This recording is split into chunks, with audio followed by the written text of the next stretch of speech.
भारत विरुद्ध पाकिस्तान क्रिकेटमधली सगळ्यात मोठी रायव्हलरी। या दोन टीम्समध्ये मॅच असली की रस्ते ओस पडतात, दुकानं बंद होतात, ट्रॅफिक नसतं, आवाज असतो तो फक्त कौतुकाचा किंवा अपेक्षा भंग झाल्यावर शिव्या देण्याचा। या दोन टीम्समधली मॅच म्हणजे राडा। ही मॅच घासून झाली तर आणखी मजा, कारण ग्राउंडच्या बाहेर वातावरण इतकं तापलेलं असतं की ग्राउंडच्या आतमध्ये प्लेयर सुद्धा टेन्शनमध्ये येतात। याच टेन्शनमुळे टशन निर्माण होते आणि भारत पाकिस्तान मॅच भारी होते। रविवारी 23 फेब्रुवारीला या दोन टीम्स चॅम्पियन्स ट्रॉफीमध्ये भिडतील, तेव्हाही काहीतरी भारी होईल। पण जेव्हा जेव्हा या टीम्स भिडतात तेव्हा तेव्हा काहीतरी भारी घडतंच। म्हणजे शोएब अख्तरचा 150च्या स्पीडने आलेला बॉल, त्यावर सचिनने मारलेला अप्पर कटचा 6, वर्ल्ड कप फायनल मधला श्रीशांतचा कॅच आणि विराट कोहलीचा shot of the century. Bharat Pakistan मॅचेसमध्ये काहीतरी भारी घडत आले, त्यातही या टीम्स आयसीसी टुर्नामेंट्समध्ये समोर आल्यानंतर तर 100%। या व्हिडिओमधून या दोन टीम्सच्या आयसीसी टुर्नामेंट्समधल्या 5 भारी मॅचेसबद्दल जाणून घेऊ। नमस्कार, मी चिन्मय आणि तुम्ही पाहताय बोलबिडू। पहिली मॅच 2003च्या वर्ल्ड कपची, तारीख 1 मार्च 2003। 22 वर्ष झाली, पण ही मॅच लक्षात आहे, कारण फक्त एक प्लेयर, सचिन रमेश तेंडुलकर। या मॅचमध्ये पाकिस्तानची पहिली बॅटिंग होती। ओपनर सईद अनवर भारताविरुद्ध हमखास खेळायचा आणि तो खेळला सुद्धा। अनिल कुंबळेला 10 ओव्हर्समध्ये 51 रन्स बसले, आशिष नेहराला तर 10 ओव्हर्समध्ये 74 रन्स। सईद अनवरनं त्या मॅचमध्ये शतक मारलं। 101 चा आकडा, पाकिस्तानचा स्कोर झाला 273। आता त्या काळी एवढे रन्स सुद्धा खूप वाटायचे। एकतर मॅच होती सेंचुरियनच्या फास्ट पिचवर। समोर बॉलर कोण, तर वसीम अक्रम, वकार युनुस आणि शोएब अख्तर। भारत मॅच जिंकायचे चान्सेस नाहीत जमा, पण सचिन क्रीजवर आला आणि पाकिस्तानवर तुटून पडला। एरवी शांत संयमी खेळणारा सचिन पहिल्या बॉलपासूनच मारून खेळायच्या मूडमध्ये होता। बघता बघता सचिननं 98 रन्स केले। सेंचुरी अगदी जवळ होती, पण सचिनला क्रॅम्प आले आणि सेंचुरी हुकली। पण मॅच हातून जाणार नाही याची काळजी सचिननं घेतली होती। टीम इंडियानं त्याच्या बॅटिंगच्या जोरावर मॅच काढली आणि वर्ल्ड कप मधली ती मॅच जिंकली। या दिवशी सचिन जी इनिंग खेळला ती टिपिकल सचिन इनिंग नव्हती। सचिन प्रचंड ॲग्रेसिव्ह होऊन खेळला, त्यानं पाकिस्तानला मॅचमध्ये येण्याचा चान्सच दिला नाही।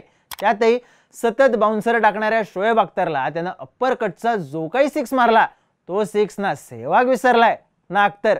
भारत पाकिस्तान मॅच मधलं थ्रिल तेव्हा अनुभवायला मिळालं सचिनमुळे। दुसरी मॅच 2007च्या T20 वर्ल्ड कप मधली, बॉल आउटवाली। भारत पाकिस्तान मॅच किती घासून होऊ शकते याचं उदाहरण। बॉल आउट म्हणजे काय, तर तेव्हाची सुपर ओव्हर। फक्त यात बॅटर नसायचे, समोर स्टंप असायचे आणि प्रत्येक टीमकडे 5 चान्स। बॉलरनं यायचं, बॉल टाकायचा, जर स्टंप्स उडाले तर ठीक, नाहीतर चान्स गेला। आता या बॉल आउटच्या आधी काय झालं होतं, तर भारतानं 141 रन्स केले आणि शेवटच्या बॉलपर्यंत मॅच जाऊन सुद्धा पाकिस्तानला सुद्धा 141 रन्सच करता आले। मॅच टाय झाली आणि बॉल आउटमध्ये गेली।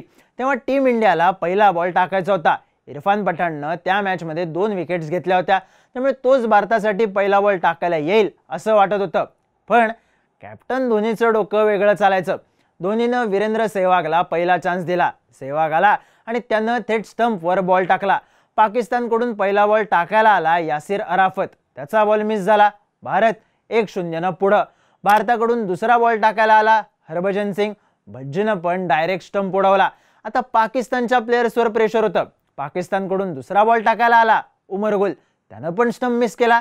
भारत 2-0 पुढं। भारताकडून तिसरा बॉल रॉबिन उथप्पानं टाकला, तो पण थेट स्टंपवर।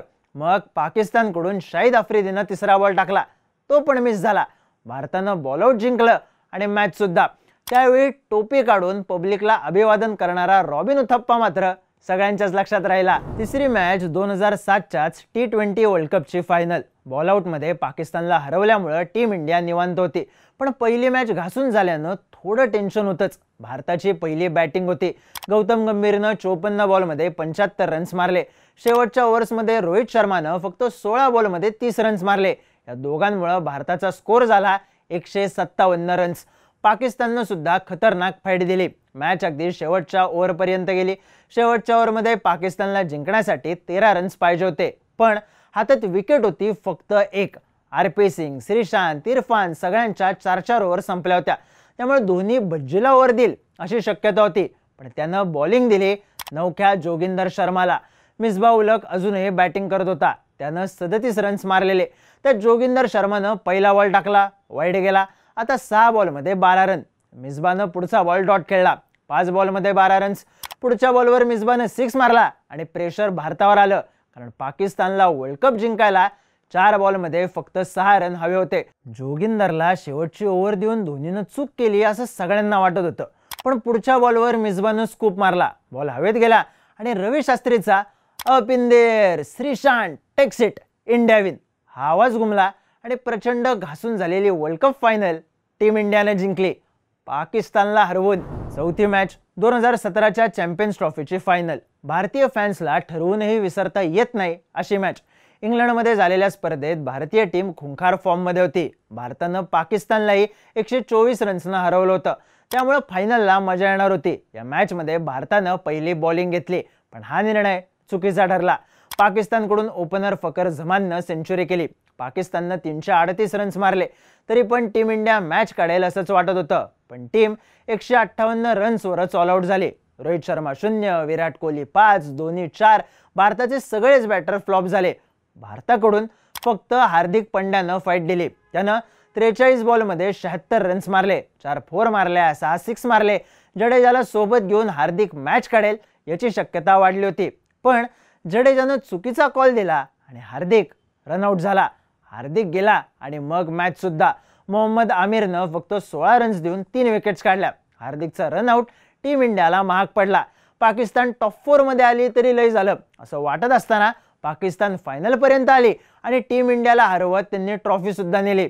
भारतीय फॅन्सला तेव्हा एकच प्रश्न पडला, कटप्पाने बाहुबली को क्यों मारा. 5वी मॅच 2022च्या T20 वर्ल्ड कप मधली विराट कोहलीवाली मॅच. असं म्हणतात की T20 क्रिकेटच्या इतिहासात कोणत्याही बॅटरनं खेळलेली ती बेस्ट इनिंग होती. भारतासाठी ही डू ऑर डाय मॅच होती. समोर पाकिस्तान, त्यामुळे प्रेशर जास्त. पाकिस्ताननं पहिली बॅटिंग केली आणि 159 रन्स केले. टार्गेट अवघड होतं, त्यात राहुल आणि रोहित 4-4 रन्स करून आउट झाले. सूर्यकुमार यादव 15 रन्स करून आउट आणि अक्षर पटेल 2 रन्स करून आउट. 4 आउट 31 रन्स असा स्कोर असूनही टीम इंडियाला मॅच काढण्याची आशा होती, कारण क्रीजवर विराट कोहली होता आणि त्याच्यासोबत हार्दिक पंड्या. बॅटिंग करणं अवघड होतं, पण हे दोघं भिडले. दोघांमध्ये 113 रन्सची पार्टनरशिप झाली. शेवटच्या 2 ओव्हर्समध्ये 31 रन्स करायचे होते. त्यात हॅरिस रफनं टिच्चून बॉलिंग केली. भारताला 8 बॉलमध्ये 28 रन्स हवे होते. हॅरिस रफच्या त्या ओव्हरचा 5वा बॉल. कोहलीनं रफच्या डोक्यावरून 6 उचलला आणि पाकिस्तान हादरलं. कोहलीच्या त्या शॉटचं वर्णन शॉट ऑफ द एम्परर असं केलं गेलं. पुढच्या बॉलला सुद्धा 6 बसला आणि टार्गेट टप्प्यात आलं. पण खरा ड्रामा झाला शेवटच्या ओव्हरला. पहिल्या बॉलला हार्दिक आउट, 4थ्या बॉलला कोहलीचा 6, पण बॉल नो बॉल. फ्री हिटचा बॉल वाईड, पुन्हा फ्री हिटचा बॉल, कोहली बोल्ड. पाकिस्तान गलथान राहिलं आणि मागे गेलेल्या बॉलचा फायदा घेऊन कोहलीनं 3 रन्स पळून काढले. 5वा बॉल, दिनेश कार्तिक मोठा शॉट मारायच्या नादात आउट. 1 बॉल 2 रनचं टार्गेट. मोहम्मद नवाजनं बॉल टाकला, अश्विन पुढं सरकला आणि वाईड गेला.